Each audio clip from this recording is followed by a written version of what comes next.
Asibuyele emuva phansi ngokuhlukumeza insango babebhema kahle omkhulu maybe kanye ngonyaka ugqoka ibheshu nembadada ngidi isiko lami phela amasule bedume ngokuhloniphana nokuphana sahlephulelana inyoni noma kuyijiyane. Wake wathi umunye umlandeli laphaya ephejini lezinqwele wathi isigcino siyoba ngabaculi sonke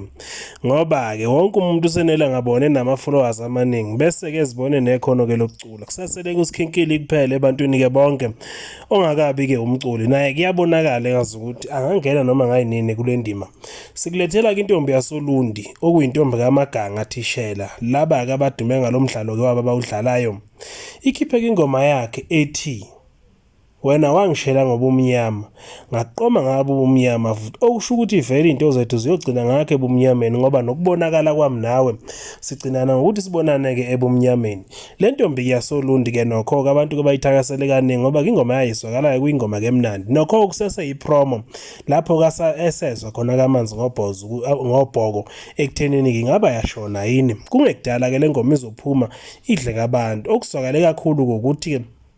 le ntombi yasoLundi-ke ivoice yayo yinhle kakhulu phela uzoyikhumbula ithi-ke yithi uLundi yithi amahlabathi ibona bonke-ke labo-ke ababekade benza njani angithi no-300 lona oseceleni phela wakuveza ugovozile ukuthi kungenzeka ukuthi ufuna ukuyobona intombi yakhe yasoLundi umfo kaMaganga. Le ntombi ikhipheke le ngoma iqaleke ipromo yakhona siyiqale kuyena uMaganga nokuyilapho bekade-ke itrendisa khona ethi-ke noma ungaze ungibhinqeke kule ngoma yakho kodwa-ke ngiyambona umuntu-ke mina-ke oqondise kimi owenza sengazi ukuthi kukhipha ingoma kanti uqondise kimi ungayilinda-ke nawe uyilalele kuyona intombi yasoLundi njengoba-ke iyikhiphile noma-ke izoyikhipha empeleni ikhipheke ipromo ungaya-ke ephejini ngelayo uphinde ephejini kaMaganga khona lapha futhi-ke nathi sizokuthi thasi sikuswise kancane ukuthi-ke bathini uma ngabe noma-ke ithini-ke le ntombi yasoLundi njengoba-ke ikhala ngokuthi-ke wena wangishela ngobumnyama ngaqoma ngobumnyama okusho ukuthi-ke into zethu zonke-ke ziyophela khona ebumnyameni ngoba nginalo ithuba lokukubona ngalesi sikhathi-ke izinto zonke zimhlophe.